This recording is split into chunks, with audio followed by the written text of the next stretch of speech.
രാഷ്ട്രീയത്തിലെ ഏറ്റവും നിർണായകമായ രണ്ട് ശക്തികളായ ഇന്ത്യയും അമേരിക്കയും വീണ്ടും ചർച്ചാമേശയിലെത്തിയിരിക്കുകയാണ്. വിദേശകാര്യമന്ത്രി എസ് ജയശങ്കറും US സ്റ്റേറ്റ് സെക്രട്ടറി മാർക്കോ റൂബിയോയും തമ്മിൽ നടത്തിയ പുതിയ ടെലിഫോൺ സംഭാഷണം വെറുമൊരു ഔദ്യോഗിക ചർച്ചയല്ല. ഇത് 2030 $500 ബില്യൺ ഉഭയകക്ഷി വ്യാപാരമെന്ന ലക്ഷ്യത്തിലേക്കുള്ള ഇന്ത്യയുടെ ചുവടുവെപ്പാണ്.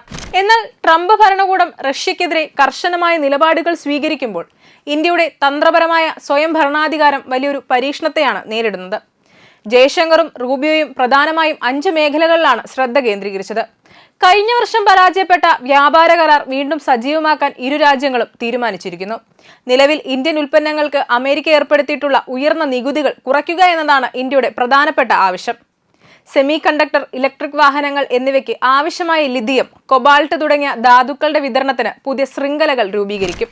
ഇന്ത്യ അടുത്തിടെ പാസാക്കിയ ശാന്തി ബിൽ അമേരിക്കൻ കമ്പനികൾക്ക് ഇന്ത്യയിലെ സിവിൽ ന്യൂക്ലിയർ മേഖലയിൽ നിക്ഷേപം നടത്താൻ വഴി തുറക്കുന്നു. ഇതിനെ റൂബിയോ സ്വാഗതവും ചെയ്യുന്നു. അമേരിക്കയിൽ നിന്ന് കൂടുതൽ പ്രതിരോധ ഉപകരണങ്ങൾ വാങ്ങുന്നതിലൂടെ വ്യാപാര കമ്മി കുറയ്ക്കാനാണ് ഇന്ത്യ ലക്ഷ്യമിടുന്നത്. എന്നാൽ ചർച്ചകളിൽ നിഴലിച്ചത് റഷ്യയുമായുള്ള ഇന്ത്യയുടെ ബന്ധമാണ്.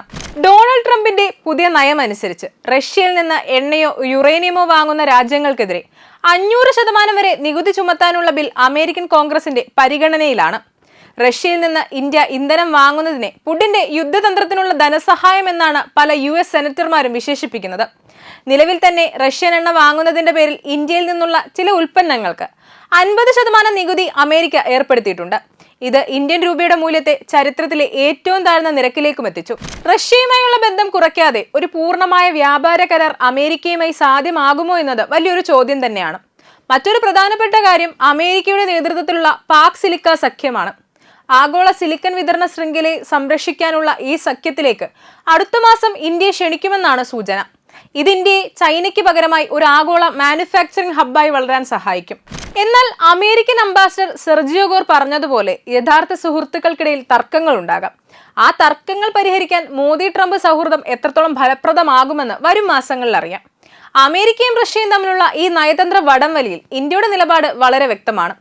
രാജ്യത്തിന്റെ താല്പര്യങ്ങൾക്കാണ് മുൻഗണന. $500 ബില്യൺ വ്യാപാര ലക്ഷ്യം കൈവരിക്കണമെങ്കിൽ അമേരിക്കയുമായുള്ള പ്രശ്നങ്ങൾ എത്രയും വേഗം പരിഹരിക്കേണ്ടതുണ്ട്. അടുത്ത മാസം നടക്കാനിരിക്കുന്ന ഇരു നേതാക്കളുടെയും കൂടിക്കാഴ്ച ഇതിൽ നിർണായകമാകും.